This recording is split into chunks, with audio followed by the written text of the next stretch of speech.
welcome to another episode of Miss Kelly's Retro Kitchen. Let's get retro with me, Miss Kelly. I hope you liked our little turkey lurkey thing at the beginning. Hopefully not. I don't know. This is a retro cooking show with a modern twist, and I'm pretty sure they did not twerk back then. So today, what are we doing today? Today we are doing a video cooking the recipe in which you guys voted for. Congratulations to the winner. If you were there Tuesday, you know who it is. I don't know who it is right now because we're filming this before the live drawing. So congratulations to the winner. Thank you for voting. You voted for the pork chop potato casserole, and here we are. We're going to get this going.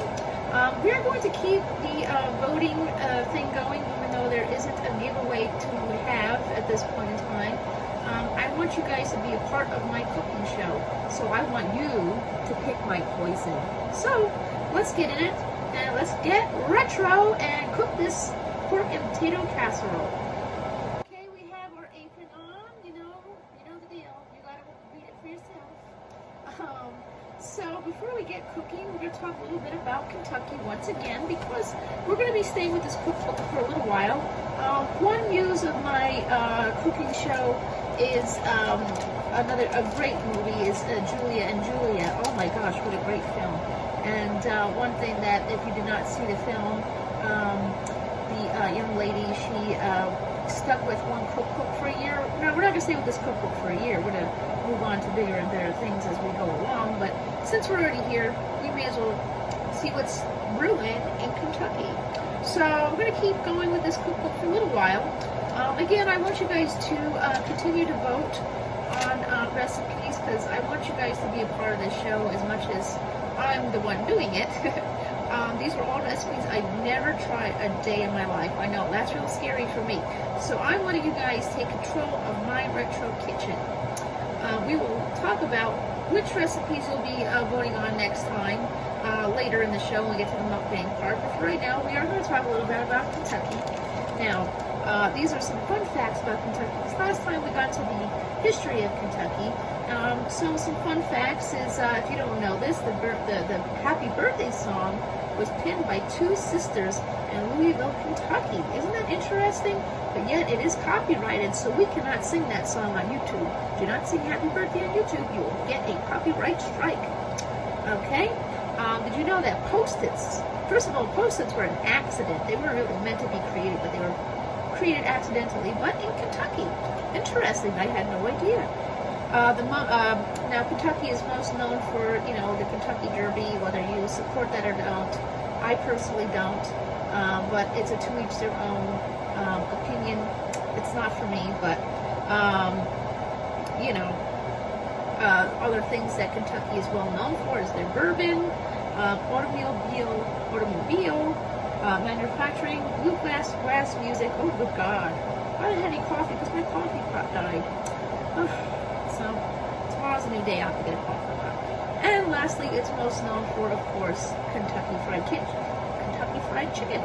Oh boy, what is going on here in Miss Kelly's Retro Kitchen? She can't speak today. Oops. Well, we'll get there. Okay.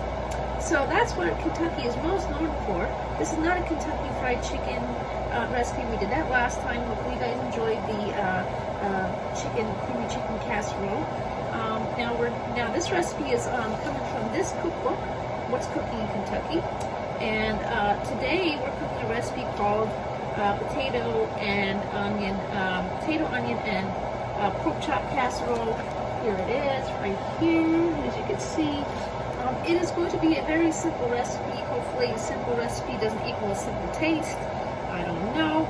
But this recipe comes from a Mrs. Charles Connor's in Auxier, Kentucky. Now, we wouldn't be Miss Kelly's Retro Kitchen if we didn't look up and see what Auxier, Kentucky was all about, right? So Auxier, Kentucky was Auxier, Kentucky, on the Big Sandy Railroad, opened in 1903.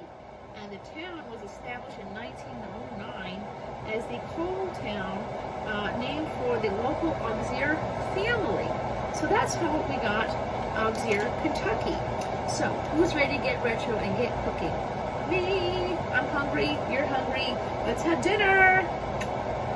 Okay, so the first step in our recipe is we are going to brown 4 pork chops over a medium heat.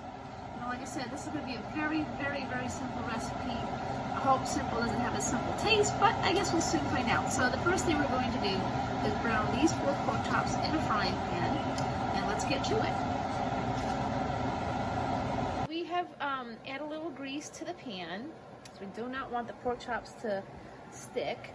So here we go, we're going to brown these. Now we're not cooking them thoroughly, we're just browning them, which, you know, I guess that would be considered like a pan sear, but we're not cooking them thoroughly, we're only browning them, which means we are just getting the outsides browned, because they will also cook in the casserole itself.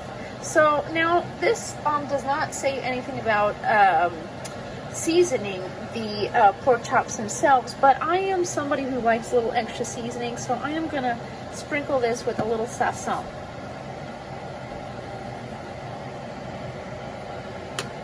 There we go. And there we have it. So we're going to brown these, and then we will get to the other parts. While we are browning our pork chops, we're going to prepare the potatoes. So we are going to, just so you know, this is a potato peeler. So we're going to peel this potato. Now, to call for a fresh potato, it would be 2 cups of potato and 2 cups of onion. So right now we're going to peel this potato, and then we will cut it. We're going to have to cut it into thin slices. Now, I think a mandolin would be better, but I don't currently own one, so we will be just doing this the good old-fashioned way. And I can tell you those pork chops are smelling really great. I think adding the sazon was a really great idea. So, here we go. We are ready to chop up this potato. Now, we're not chopping it, we're only slicing it, okay? So we're slicing this very thin, so it's going to make a layer of potato and onion, okay? So here we go. Here we go, we're going to chop this onion. We're not chopping it, we're slicing it very, very thin, because it's going to make a very thin layer of potato and onion. See that? And if you're a child and you're watching my channel, please don't play with knives. Safety first. Okay, so here we go. See, we're slicing the potato very thin, or thin enough. So there we go. All right, there we go. As you can see, we have our potato sliced. Now, this was a russet potato because it is a very big potato. It did call for 2 cups thinly sliced potato, and I'm pretty sure that big old potato there is going to give us what we need. And the next thing we need is we're going to slice 1 onion into thin slices. And here we go again. We're about to use a knife here on the Miss Kelly Retro Cookie Show. So if you're a child and you're on my channel, please do not play with knives. Okay. Now this is just an average yellow onion. You may see the waterworks coming out of Miss Kelly. I can tell you that. I do not have I don't have good reflexes when it comes to slicing onions or cutting onions. So, yeah. So we're about to peel this onion, which is going to cause me all kinds of the waterworks are coming our way. So be prepared for that. So here we go. We're going to slice the onion.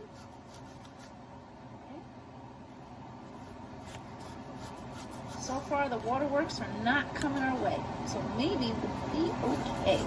And again, if you're a child watching this, please do not play with knives. Okay? So here we go. And of course, whenever skins come, they're still stuck on there, because you never know which layer to peel off, because it's an onion. Remember what Shrek said about onions. Okay, so here we go. There we go.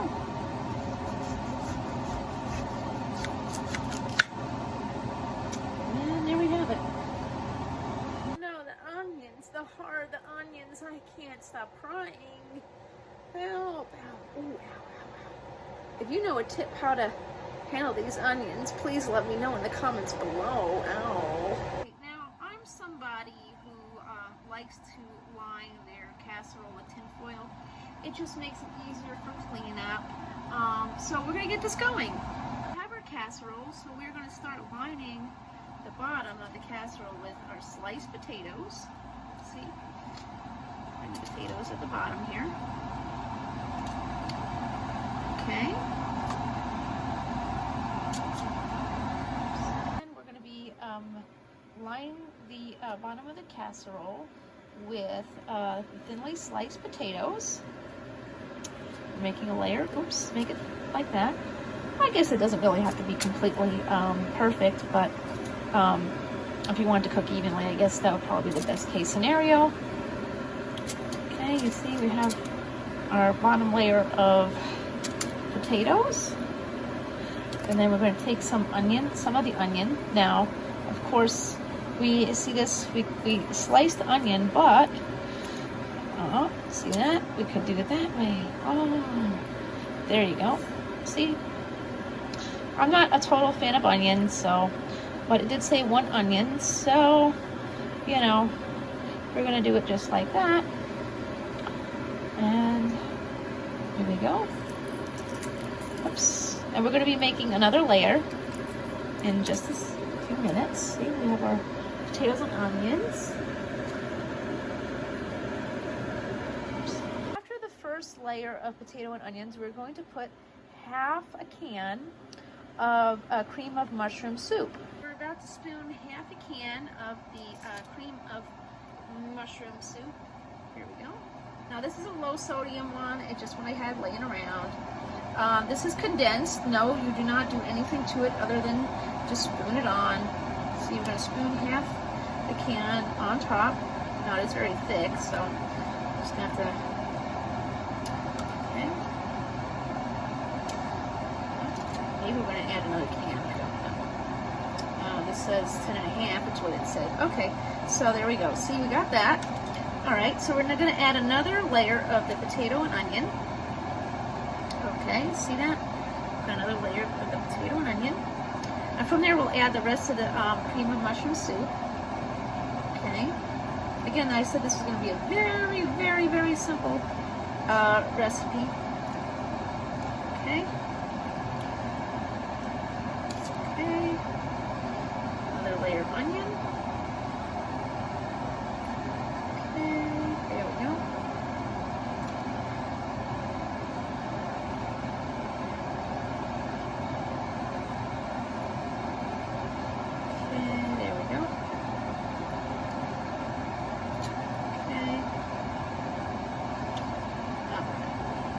Then I'm going to add the rest of the cream of mushroom soup.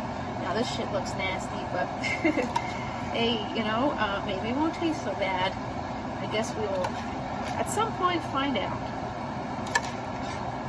I felt the 1 can just wasn't generous enough. So here we go. So you have that layer, and now you're going to add the pork chops on top. This is it. So we have arranged all 4 of the pork chops on top of the casserole. That one over there looks a little like missing a little bit because we're going to have a little bit of a Frankie mukbang, and because dogs cannot have onions. They are toxic to dogs. We reserved her piece before it touched the onions. Okay, so now we're going to heat up the oven. The oven needs to be heated up to 350 degrees. And this will be baking for an hour. Pork and potato casserole into the oven for 1 hour. See, that's why you just had to brown it and not cook it thoroughly, because the pork chop will cook with the onion and the potato and the cream of mushroom soup. Of course, where would we be without our Campbell's soup timer? Now, we're not sponsored by Campbell's, but if Campbell's would be happy to send us any product, feel free. Miss Kelly is always open to freebies for us to try on this channel. So we're going to set this timer for 1 hour, and we're going to let that pork chop cook in the oven. But before we eat, we will give Frankie a little mukbang. Here is Frankie for her mukbang. Let's see if she approves of the pork chop. Come here. Oh, you know what you gotta do? Sit. There you go, good girl. What do you think, Franks? Is it tasty? Is it tasty? Is it Frankie approved? You want another piece to try it out? Up, sit. Good girl. So is that a Frankie approved pork chop without the onions? Yeah. Up, she's smiling. Yum, yum. Dream a little dream of pork chop. Dream a little dream of pork chop.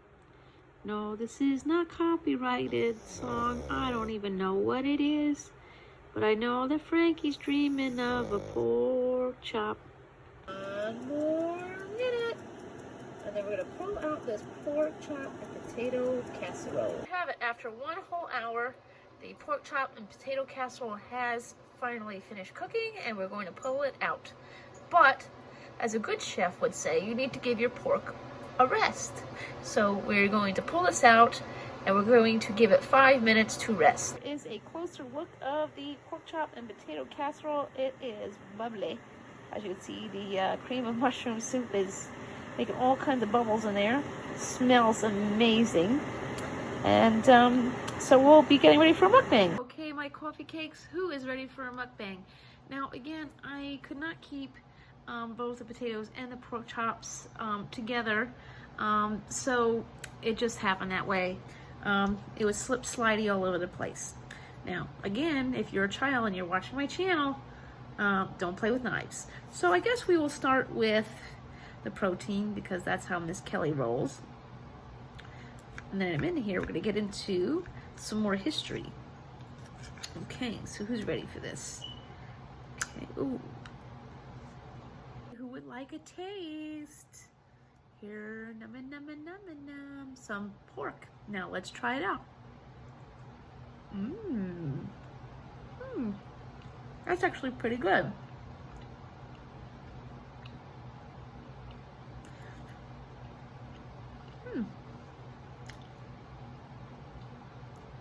I generally don't like cream of mushroom soup, but I think the fact that the potatoes, the onions, and the seasoning I had put on the pork chop made it really good. Now here's the potato. Now this is probably why we had to bake this for an hour, is because potatoes take a lot longer to cook on the oven. So here you go. Who wants a potato? Yum. It's more oniony than cream of mushroom. And I used 2 cans, even though the recipe called for only 1. So it's got more of an onion flavor. Now remember, I did not have sodium added cream of mushroom soup, so I'm guessing the soup took the flavor of the pork chop and the onion, which is fine. It's actually not bad.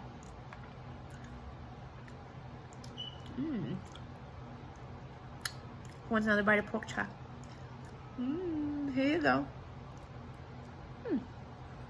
Okay, so while we are here, we'll talk about the history of the ingredients in our casserole, which you kindly voted for.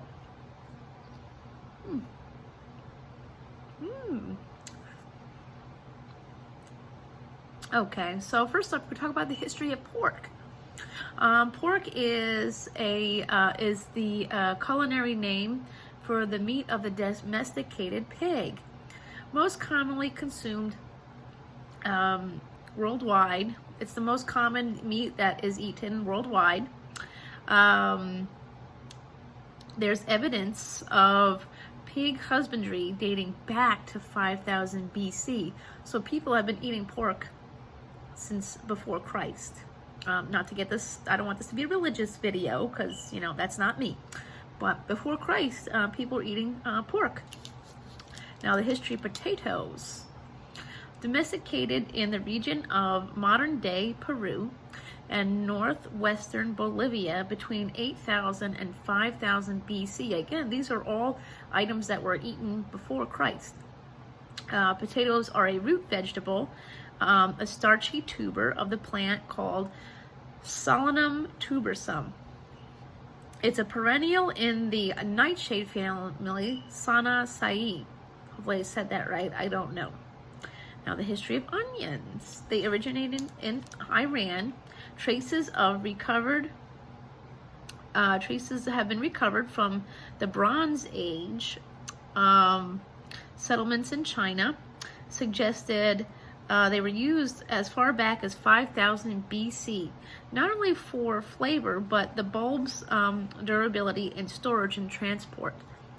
And then lastly, a small history of the cream of mushroom soup that was in this recipe. We're going to talk more about Campbell soup later on, but so cream of mushroom soup, ancient Italian salsa colla, and French bechamel cream sauces and soups based on them not have been made for many of hundreds of years. So creamy soups have been around for hundreds of years, but in America, the Campbell Soup Company began producing its well-known cream of mushroom soup in 1934. Some say that it's the same year they produced their chicken noodle soup. So they were all chicken noodle soup and cream of mushroom soup were introduced in the same year together. So who wants another bite? Remember, keep your elbows off the table, because that is rude. This time I'm going to give you a bite of the pork chop with potato, so that way you get the full flavor. Ooh. Okay. So this is kind of like a pork chop with a kind of a you know, a what do you call that? The potato au gratin, but there's no cheese, it's cream. So let's see. Oops. There you go. Whoops. Oh no. Slippery bugger. I told you the potatoes were slippery. So there you have it. Ooh. Oh, we lost the potatoes, so we get another bite. How about that? This is delicious. And it was very simple, so that's cool. So this time we're going to take a piece of potato on top of the pork. There you go. I love it.